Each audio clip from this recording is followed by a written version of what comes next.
Lusaka Kenneth Makelo. 1, 2, 3, 4, 5, 6, 7, 8, 9, 10, 11, 12, 13, 14, 15, 16, 17, 18, 19, 20, 21, 22, 23, 24, 25, 26, 27, 28, 29, 30, 31, 32, 33, 34, 35, 36, 37, 38, 39, 40, 41, 42. Thank you. Thank you.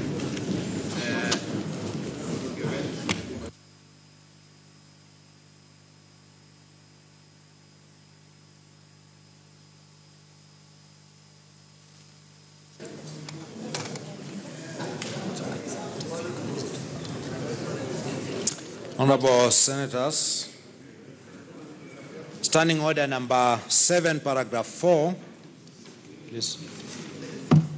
Let me first thank the agents who have assisted us with the second ballot and draw your attention to Standing Order number 7, paragraph 4, which requires that in the second ballot, the candidate who receives the highest or the higher number of votes be declared to have been elected as the Speaker of the Senate. Senator Idiomi, you may take your seat.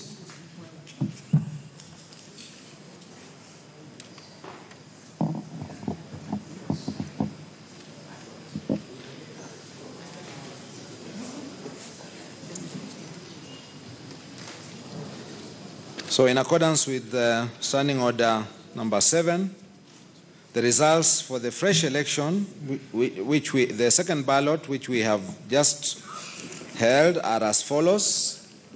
The votes cast were 67. There were no spoiled votes. Lusaka Kenneth Makelo, 42 votes. Maalim Farah, 25 votes. Therefore, Honorable Senators, pursuant to Standing Order number 7, paragraph 4, I now declare Lusaka Kenneth Makelo to be duly elected as the Speaker of the Senate. In this regard, we have come to the conclusion of the exercise of electing the Speaker. In accordance with the requirements of Standing Order number 10, we will pack and seal. We will pack the ballots and seal for safe custody under Standing Order number 10.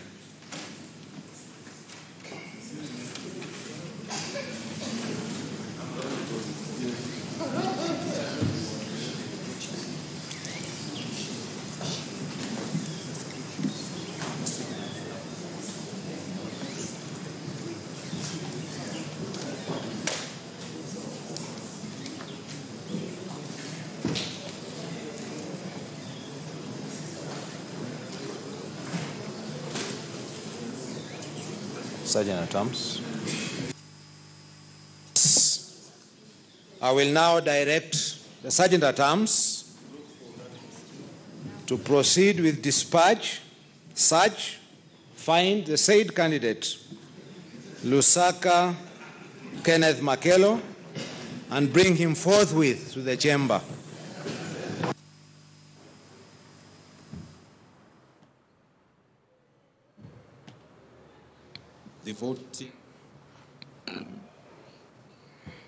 The voting has been done, and Kenneth Kenneth Lusaka has been elected the second Speaker of the Senate under the new Constitution 2010.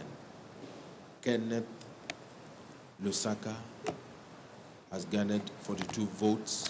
67 people cast their ballots in the Senate to elect the second Speaker of the Senate, Kenneth Lusaka, emerging winner with 42 votes. Farah Maalim coming in a distant second with 25 votes, or having garnered 25 votes in a second round voting process. So it is now very clear that Kenneth Lusaka is now the second Speaker of the Senate after Ekwe Thuro, who was the first Speaker in the inaugural House, that is the Senate. Let's now quickly bring in our senior parliamentary reporter, Patrick. This now becomes quite the situation, given that Moses Wetangula, the senator for Bungoma, in a very different camp, is being quipped to be the minority leader of the Senate. How is this expected to pan out?